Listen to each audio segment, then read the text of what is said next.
Good evening. My name is Kadaria Ahmed, and this is Straight Talk.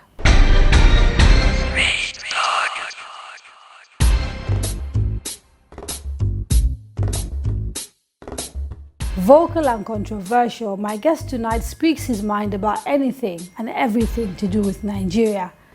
He says of himself that he's misrepresented and misunderstood, but his critics say he has a penchant for hogging the political limelight, ensuring that he's always talked about and therefore relevant ahead of every election. A lawyer, poet, and essayist, my guest was born into privilege and had all of his education in the United Kingdom. His first degree was at the School of African and Oriental Studies, University of London, while his postgraduate studies took place at the University of Cambridge, a school attended by both his father and grandfather. My guest's first political appointment was as Chief Press Secretary to Mr. Tom Ikimi, the first national chairman of the National Republican Convention. Since then, he's held many other political appointments, including ministerial positions in the government of former President Olusegun Obasanjo.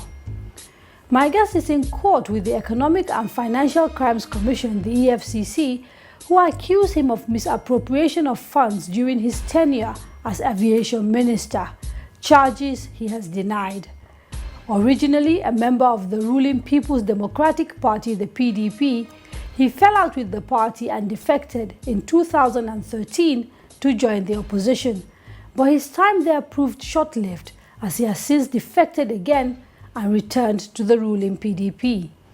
On Straight Talk today, I am pleased to have with me Mr. Femi Fani-Kayode. Thank you so much for being a guest on Straight Talk. Thank you. Right. You were with the PDP last year. Yeah. You defected to the APC, and now you're back in the PDP. How is life in the PDP? Well, the PDP is more or less a family, and I'm glad to say that I'm glad to be back within that family. I was in the PDP not just last year, but I've been in the PDP since 2003 when I joined President Obasanjo's government. It's been a little bit up and down in terms of my relationship with some of those that have held positions of power and authority within that party or within governments that were formed by that party. And probably that's one of the reasons why I moved across and went on sabbatical, as it were, for 1 year and joined the opposition. But now I'm happy to be back within the family, and all is going well. Do you feel like you've been almost like the prodigal son who sort of went off and now is back and has been accepted? I wouldn't quite put it like that, though it's a lovely way to put it. But if it were as simple as that, we'd all be very happy and we'd have a happy ending. We pray we do have a happy ending, but it's not really that simple. Why isn't it that simple? Well, you know, there were issues, very serious issues that needed to be looked at and needed to be considered. What were those issues? Well, there were a number of issues, concerning the way in which the country was run or was being run post Obasanjo. They didn't just start in the last couple of years. There were a number of us that were within the government with Obasanjo. When we left, we felt that there were issues in terms of the ability of the person that came in after that, that's President Umaru Yar'Adua, to set the country in the right direction in accordance with what we believed the PDP should stand for. Now, many people will look at what you've done and describe it as flip-flopping, moving from one place to the other, and not really understand the basis of those decisions that you make, especially because the central figure of the PDP, because of the way Nigeria is organized, is the president. And that person is still the same person that was there last year when you left, a person that you've been very, very critical of, and you've sort of accused of a whole lot of things. In your mind, has President Jonathan changed? If you go back a little bit, my main criticism against this government, right from the start, about 3-4 years ago, was that we needed to be much harder on the Islamists and on Islamic terror and on terror in any shape or form. And I thought they weren't doing nearly enough. And of course, I was proved right because the matter became a major issue. They started to do that. I'm glad to see that, and I believe he's got that right today. Secondly, the issue of Yoruba representation, which for me is very, very important. I view myself, and I believe that I'm a Yoruba nationalist. I have no apology for that. And I believe that this country is based on the premise that every nationality, every religion, must be on an equal footing and on a level playing field. And I believe that this government, up until fairly recently, was not being fair to the Yoruba people. With all due respect, let me quote you some of the things you said about the president, which have nothing to do with security. This is you speaking in January 2014, this year, less than 6 months ago, 7 months ago. Approximately 2 weeks ago, President Goodluck Jonathan retired and a Course 18 General of the Nigerian Army, who was Chief of Army Staff, and replaced him with a Course 25 simply because he wanted an Ijaw man to head the army. How desperate and wicked is this son of Otueke that he feels that he must destroy the careers of senior army and police officers and retire them prematurely just to ensure that his own Ijaw brothers control our army and police. And all this simply because he wants to remain in power beyond 2015, and he wants the guns and the bullets to vote for him and keep the people in line. Described this same president, son of Otueke, desperate and wicked. Your words. Yeah, fine. My words. I was in the opposition at the time. Since that time, I've had the privilege to sit down with a number of people within the villa, within the government, to see clearly, and I'm fully convinced that perhaps that was not the appropriate thing to say concerning the military. He had his reasons, and those reasons have been explained to me. And I'm very comfortable with the situation that we're in now. Do you feel you were wrong about him? Well, I think that it was appropriate to make the necessary criticisms at the time. No, but these were quite specific criticisms. Sure. I believe that they were valid criticisms at the time, and I needed further evidence of the fact that I may not have judged him correctly. That evidence was provided to me at a later stage, and I realize now that perhaps, I ought not to have been so harsh, because some of these decisions were taken based on information that we knew nothing about, not being in government and not being close to government at the time.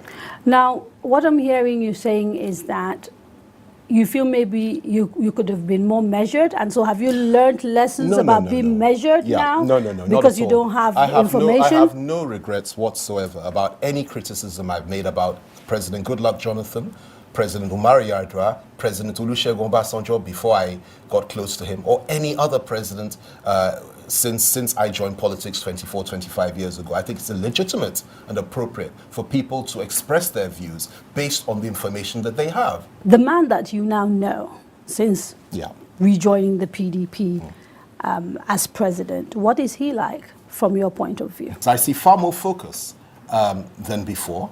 I see that he's far more purposeful than before, and I believe that he's far more committed. Things are changing. Boko Haram is being fought head-on right now, and I'm pleased about that. The people of the Southwest have good representation within the government. I'm pleased about that. And I believe, by and large, that the opposition is not the kind of opposition that ought to be able to come in and sweep him out of power and take power. And to that extent... Because you're no longer with him. No. Because... well, that's what it sounds like. I wish I had that much... I wish I had that much... I wish I attached so much value to myself. Not at all. I think that from their own utterances and from their own records, the way they operate, it's very clear to me that the PDP is the better alternative. And that's the mistake that I made. I think the error of judgment that I made, perhaps, was to have opted to go and join a group of people that I feel really are not ready to hold power at the federal level at this point in time. And once I realized I made that mistake, I retraced my steps and I went back. Now, are we likely to see you in the future retrace your steps again back to the APC? Because, if information comes again and you find out you've been wrong about them, is there a possibility that you're wrong about the APC? It's not, you've been wrong about other things before. No. It's not a question so much of information. It's a question of the ability to run the country. Jonathan has shown in the last, at least as far as I'm concerned, in my own view, that he is able to change, retrace his steps, and run the country in a far more effective manner than he had been doing previous to that time, in my own view. It's just my judgment, it's just my opinion. I also believe that the APC are not the sort of people that ought to hold power at the federal level. And I can come to that later if you want me to. But for me, to be chopped, I don't flip-flop. I make choices and decisions. On the outside, optics. The optics look like you are someone who goes this and then goes that way. Not at all. They've read me wrongly. Look at my record. I've been consistently with it, unlike others. And I might add, the vice president changed parties 5 times in the space of 4 years. El Rufai was in the PDP government before. He's gone to APC. Ribadu has come back and gone again, and so on and so forth. A lot of people do this. I did it on one occasion. I went to the APC. After 1 year, I quickly went back to the PDP, and I criticized the PDP from within for at least 4 years before leaving them, unlike most people who left at the drop of a hat. How much of the fact that the president, you say, has changed and is now governing properly got to do with the 2015 elections? It's got a lot to do with it. It's got a lot to do with it. I believe that an election year is approaching, and he probably realizes himself that he has to do a lot better. He has thrown his hat in the ring, so to speak, though he hasn't formally declared. But it's very clear to me that he's committed to doing a lot better, and he has indeed been doing a lot better than before. And I'm quite comfortable with that. Now, it's left for those of us within the PDP and that support his government and his presidency to convince others that he's done enough to warrant a second term. And I think that's what we're all working towards now. I'm going to take a quick break. Sure. When we come back, we speak to Mr. Fani-Kayode about the Oshun elections and what it feels like to have lost his state rather than win it for his new party. Join us after the break.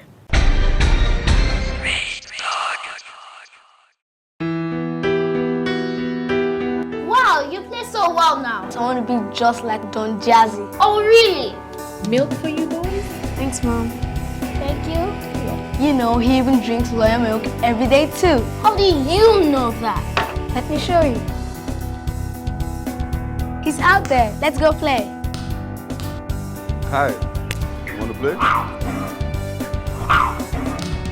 Calcium fortified Loyal milk nourishes the body and helps to build stronger bones. Now that keeps my family active every day. That's why I made the switch to Loyal milk.